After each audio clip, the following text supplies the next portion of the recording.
Once again, welcome back to the Topics and Tantrums podcast. Today's episode is part two of our COVID-19 piece.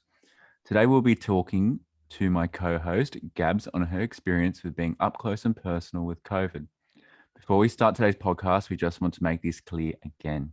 The things said on the podcast are purely based on personal opinion and first-hand experience of myself and our guests. We always suggest you follow the advice of your healthcare professional. This podcast is not deemed to be biased, but is a reflection on personal experience. Gabs, hope we find you well today. You do find me well today. Oh, that's good. Thank you for being patient on our last episode and for taking a back seat on that one. No, that's okay. The world could be on fire, and I still think I'd try to find something positive about it. And again, it was all good. I think it's a good opportunity for people to hear, COVID from someone who actually experienced it. Yep. How are you doing? Firstly, I just want to say the first thing that came to mind when you said that was the meme of the dog having a cup of coffee in the kitchen, but the whole background's on fire. And it's like, that's fine. But yeah, look, I'm very well, thank you. And I'm still enjoying my seat on Spaceship Earth. So let's jump into today's topic. First off, the quick recap is that your fiance Marto was found out to be a close contact to COVID and then became positive soon after, followed by your mother. That is the quick notes edition, of course. But today we're going to discuss how it affected your sort of life. So you guys find out that he's listed as a close contact. What went rushing through your mind? Literally hell. Like I was literally that dog with the cup. Within seconds of Marcel getting, a phone call and hanging up, all I heard was him saying, fuck, blah, blah, has tested positive. And within seconds, I was running up the hallway to tell my mum. And then probably 15 minutes after, my mum had already contacted her boss, organized, an urgent testing for both of them in a drive-through clinic that's the same company. And her and Marta were out the door to get tested. I had already been tested earlier that day, as Marta said in the prior podcast, so I didn't need to join them. Mm-hmm. So while they were gone, I literally spent the whole time freaking the fuck out to Cassandra on the phone and literally cleaning and sanitizing everything in the house, like the walls, the toilet, the cupboards that you'd use, like the handles on the cupboards, like all of the like built-in wardrobes and stuff like that, everything. I think it was safe to say I went to a pretty dark place pretty quickly.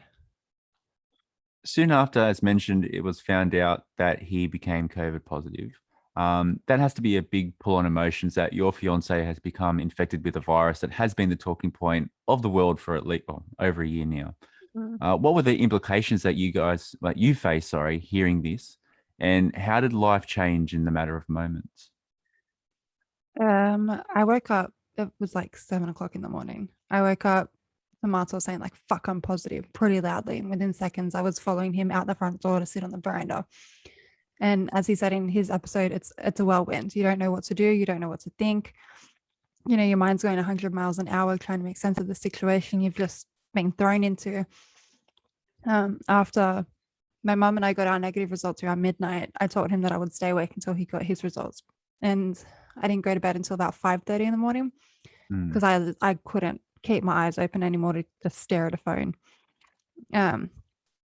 And yeah, like I said, his results came through at about 7 a.m. and woke him up. So I felt pretty fucking guilty because the last thing I wanted was to him to get those results when he was by himself. I don't think anyone really wants that. But yeah, it's hard to not let yourself think in a negative and dark way. Like the news, the TV, social media has pretty much everyone convinced at this point that if you catch COVID, you've signed a death wish. Yeah. And that's a really frightening position to be in. We were meant to be a married couple who just finished celebrating our honeymoon, but instead we were thrown into a shit show. And I think the most frustrating thing about the whole process was that none of us did anything wrong. Like Martin did not do anything wrong. He wore a mask the whole time. He sanitized his hands, everything. He was just unlucky. I know that you work in healthcare. Do you think this helped you in your ability to adapt to this situation and the skills that you've learned over the years come into play? Absolutely. Working in healthcare with biohazard specimens made me a cleaning and sanitizing maniac, on a good day. I was trained to clean my office, my equipment, myself, my car, literally after every patient that I would see at like the start of the COVID pandemic. And I actually cleaned and sanitized a car of one of Sydney's first COVID cases. So I knew what I was doing pretty well. I cleaned every surface in our house, in each of our rooms, our bathroom, the living room, so many times a day. I've gone through 4 cans of Glen 20, 3 packs of 250 hospital grade sanitizing wipes, 100 pack of masks. I still have, I've got another mask bag sitting next to me, and I think I've got about 50 left. So there goes 150. A whole bottle of clothing and linen antibacterial spray, a box of clinical grade gloves, and a bottle of bleach. And that's in 3 weeks. Like, I can't imagine how I would have coped if I didn't get taught all of that stuff by my career prior, especially in a household that now has 2 positive cases. Like, I don't understand how anyone could be expected to learn that on the go. You don't prepare for that. You don't think it's going to happen to you when you find yourself in that position. If you don't know what you're doing, it's fucked. You're mentally fucked anyways. So you don't really know where to go from there. It'd be very easy to fall into despair, not knowing what to do. So easy. And like, I know that we'll get into it further in the podcast, but with the information that you get given, it's nothing. So it's so easy to just fall into a very deep, dark hole. Yes. Your mum got a positive result days into the isolation as well. This must have been another brick in the wall to face. The COVID starts, and then it's just slowly now spreading throughout the household. How'd you feel? So Martel tested positive on day 5 of isolation, and my mum tested positive on day 8. I remember the morning mum found out she was positive. She came to my door to let me know, and all I could say is, "Are you okay?" She was like, "Yeah, I'm fine. I'm feeling fine." And then got into a shower and had a shower. And, the last thing I ever wanted was for my mum to test positive. That was my biggest fear of her, because, she's not young. Her health isn't the best, but it isn't the worst. But it's just like that unknown where it's like you don't know how she's going to handle it, which I think everyone goes through. But I sat in my bed and, like ugly Kim Kardashian, cried and sobbed for like 15 minutes. And it was extremely hard, because I think that was my downfall. Like, I could handle Martel having it. I couldn't handle my mum having it. So, like, I already have like a pretty severe health anxiety when it comes to my loved ones and myself. And that just kind of threw me into a darker place, because like I said earlier, you think someone signed a death wish when they've had, like, when they get tested positive for COVID. And for Martel, I was like, you're healthy, you can get through it. You've been fine so far, but I didn't know if I was going to be the same for my mum. Yeah, you don't know which way it's going to swing. Exactly, especially because of the age difference. And, they say no 2 people handle it the same. So you don't know what to expect. Do you have any tips or suggestions that made life easier on yourself and the positive people that you were living with in that enclosed environment? Like, if you find yourself in the same situation, what would you say to that person? 1, congratulations for not testing positive. It's a big win. On the other hand, it's kind of a loss, because it sounds really shit, but it would probably just be easier if I had caught COVID, had the antibodies, and could go back out into the world with a shield of protection a little bit more. Yeah. But congrats for not testing positive. It's a big win. Go you. But accept that there's nothing that you can do but your best. Like, there's literally nothing you can do to change the situation. You can't do anything about it. It's out of your control. Clean and sanitize as much as you can. Wear a mask when you're in a communal area. Watch TV, stream on any platform, Netflix, all of those. Download The Sims like hell. I've built a whole suburb in The Sims. Do whatever you have to do to keep yourself busy in a room by yourself. It's hard. I'm not going to lie. It's really fucking hard. But it's just what you have to do. Let yourself feel the emotions, feel what you feel, accept that what you're feeling is a a normal and natural response to what you're going through, and then keep going. Because if you can't withhold that and withstand that for a small amount of time, you're in trouble. Like, I thought it was all well and good when Martel tested positive, because I was like, awesome, that's just 2 weeks and we're done. And then mum tested positive, and it's like, okay, because I'm still negative, so I'm still in limbo. I still don't have a real standpoint of where my time ends, because up until her 14th day, I could still test positive, and then my time starts all over again. But as of right now, day 12, when I got tested today, I'm hoping it comes back negative again, and then I'm free next fingers week. crossed, 100%. So yeah, exactly. I'll text you later. We'll find out. Yeah. It has been a serious conversation, but a deeper question again. I asked Mato about his mental health during this time period, and he opened up about the anxiety that he felt. My question to you, Gab, is how did you stay positive? Now, we know that you've just said to us that there were some times that you went to a bit of a low place and you had a cry and all these sort of things, but you did keep going. But how do you not only stay positive for you, but for the people in your household? Because I can imagine that Martel being down would have looked to you to be the positive influence in his life. Yeah. To give him the reassurance that you're going to be all right. But how do you go about building yourself up and others during that time? I think acceptance is the biggest thing, accepting that you can't do anything to change it. You've just got to ride the roller coaster and hope that everyone holds on while you're going through it. I think I was able to say that, I stay positive while Marta was just a close contact, and Mum and I were secondary close contacts. And it was purely me believing that we wouldn't fall into that statistic of just being a number. My mum and I, we go in and out of people's personal homes on a daily basis, and we've done that through the whole pandemic. So I thought that if anyone was going to bring COVID home, it was going to be one of us. I never imagined that it would have been Marta, and I think that was quite immature of me, looking back on it, to think that that was the only way it would have come into our house. Once Marta tested positive, I think he handled the situation a lot better than I did. Even more so after Mum tested positive, like I said. I spent the first maybe 2 weeks of isolation crying multiple times a day, every day. It was absolutely mentally exhausting. Once Mum tested positive, I spent days at a time only leaving my room to go to the bathroom. I wouldn't even leave to get food. Marta would put gloves on, mask on, do all of that to bring me food, because otherwise I wasn't eating. I wasn't doing anything.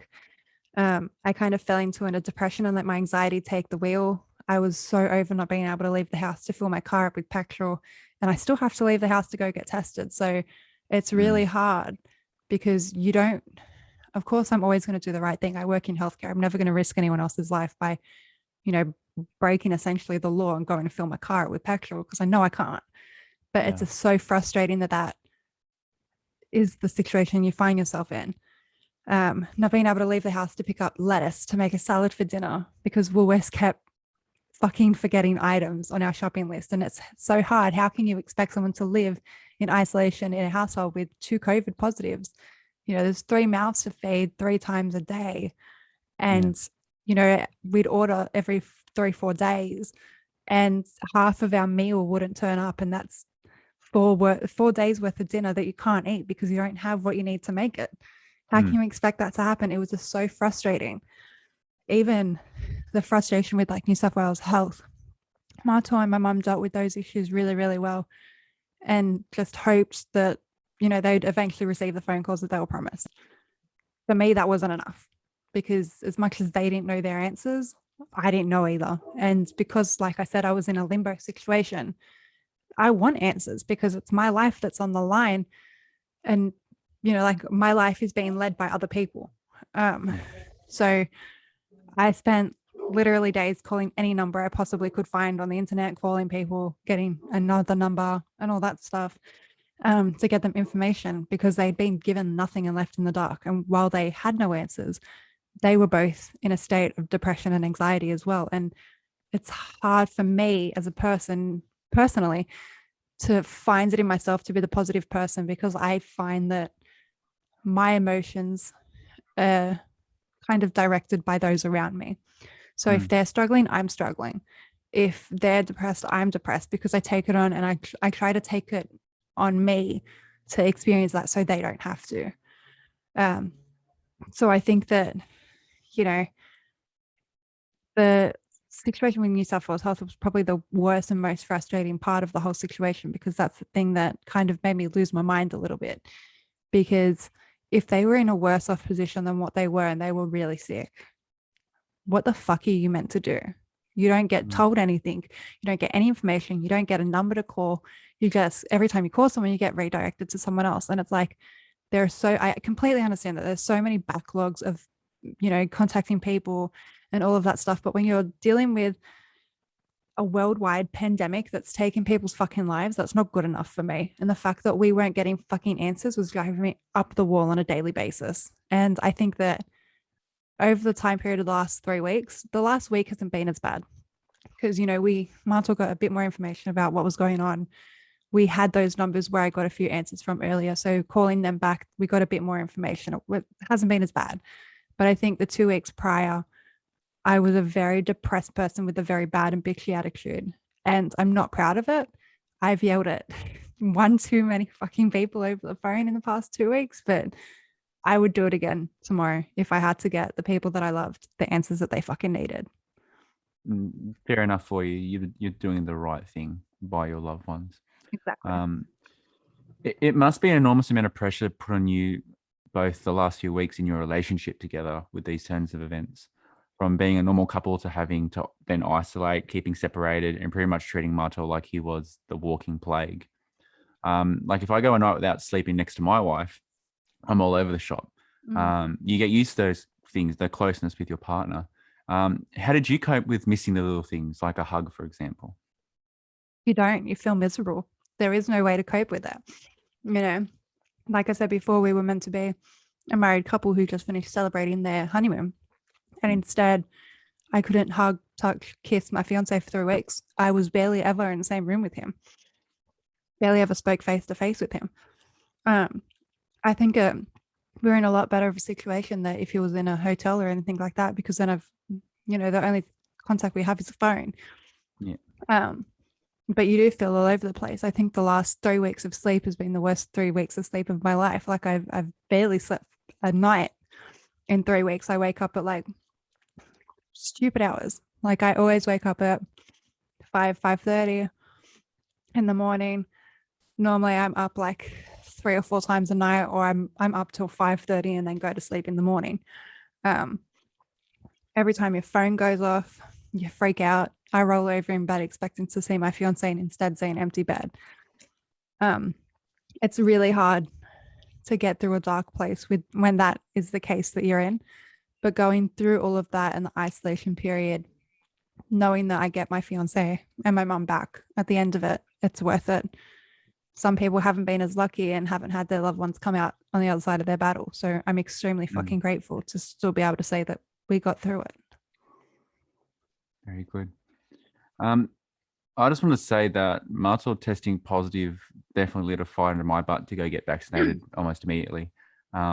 You and I previously had discussions on getting the jab, and I can admit I had my tin hat on about getting the jab.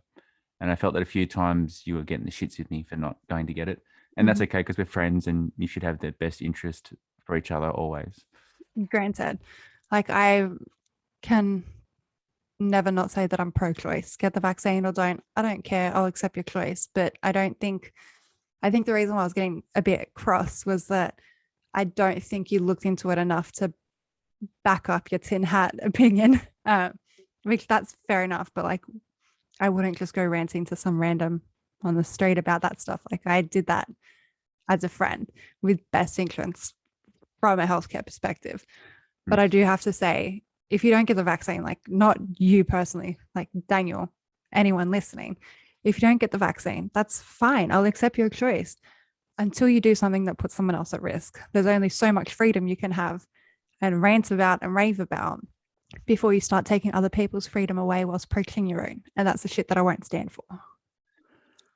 getting very close to home was a massive wake-up call. Mhm. I felt anyway. If it could reach my friendship circle, it certainly has the potential to strike at home. And I certainly did not want to be that statistic of being the guy in hospital or worse. Especially now that you've got a newborn son and a wife that, they depend on you. I think you were right in feeling like the way that you did. A lot of people are still on the fence about it. And I think, it's perfectly fine to feel that way. But all I can say to anyone listening who, has got their tinfoil hat on over the vaccine, or, they're sitting on the fence, is always do your research correctly. Find the right sources to do your research on, reach out and ask people what their experiences are. I'm fully vaccinated and my vaccination experience was nothing short of horrible. I don't have long lasting side effects or anything like that. But fuck, did I have some horrible side effects that lasted for a few days after the second dose. So I Mm, can completely understand where people's fears are. But just remember now that the Pfizer vaccine is now FDA approved, and that's a massive step in the right direction for us. Um, but in terms of that, I'm very grateful that you ended up choosing to get the vaccine. And I hope that by you doing that, you never have to experience COVID in your home.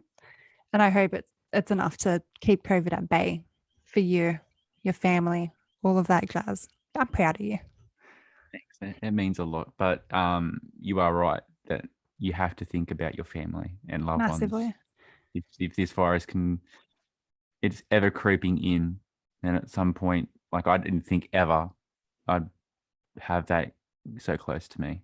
Exactly. And like I think the good way to look at it is that, you know, it doesn't even have to be your loved ones or your family. Marta didn't contract it off family or a loved one. It was not a stranger, but someone he hadn't known for very long at all. So you never Yeah, know where it's going to come. Like, even do it to protect people that, you come in contact with. It doesn't need to be a loved one or a family member or anyone, anything like that. Just could be a complete stranger.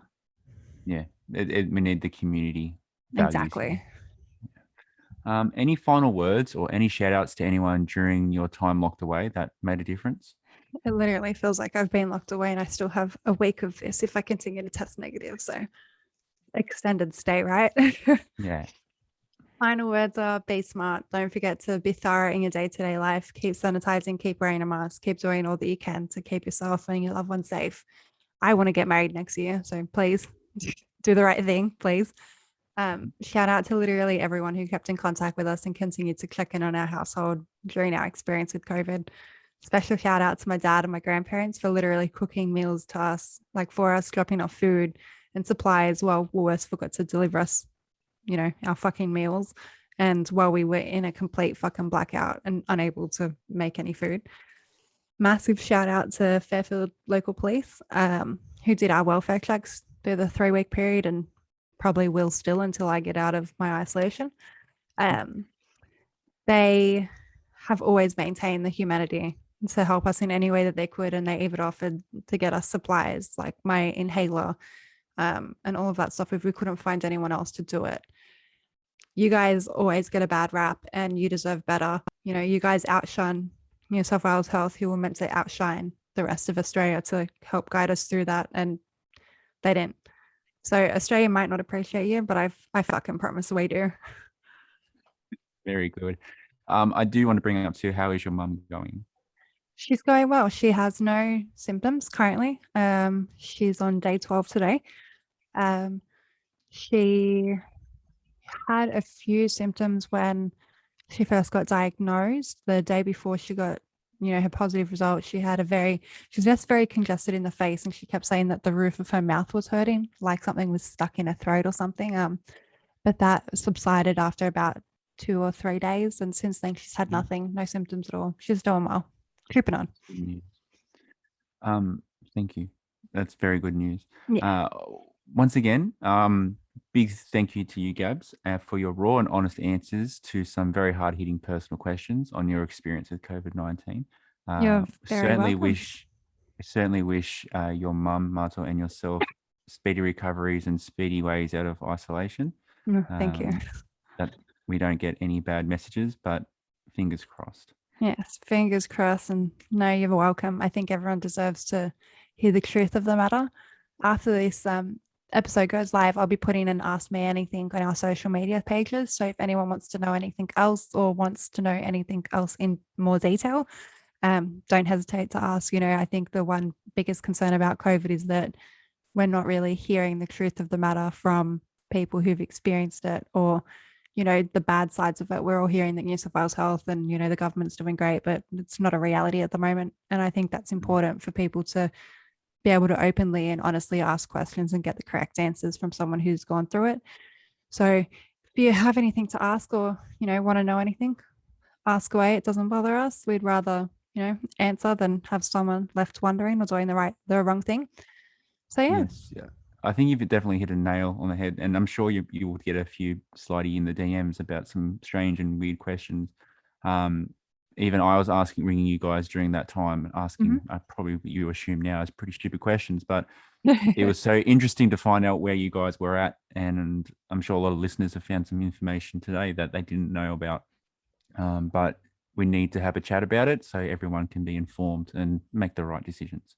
Exactly. I think that's the thing that kind of stumped me on it, because realistically, we're the first people that we've even known who've been in close contact, let alone had positive cases. So I think it was just in terms of like people contacting, asking questions. I don't think any of the questions were stupid, because realistically, nobody who we know have experienced this. So I think that was really informative for someone to go through it and be able to give people honest answers about what was happening. And I think that's what I'd like to continue doing even after this podcast, like the episode airs. Like if people still ask me questions about it, that's fine, because I'd rather people ask, even if they think it's the stupidest question ever, because the answer might be something that can help you get through a very dark time. Yeah, and it can make a difference. The answers, and they're honest answers. I'm not going to hide. Like I may have worked in healthcare, but it doesn't mean I'm not going to bash on New South Wales Health for not doing the right fucking thing. Like that's just the honest truth. Yeah. I will do say like that. You guys were the first in my circle, and I really do hope that you're the last. I know that might sound a bit harsh, but I don't want to hear any more either. Like, no, let's just keep it at that. I would be quite happy for it to just stay with us. Like, one's enough. Thank you very much. Stop it there. On a serious note, I'd like to say again to our listeners that today's episode is purely experience. Do not base your health decisions on what we've had to say today. Approach a qualified health professional with your questions about COVID and the vaccine to make your own decision. We appreciate you listening and hope you can only take away positivity from this topic and our discussion. We love you all. Stay safe. And until next time, we'll see you later, taters.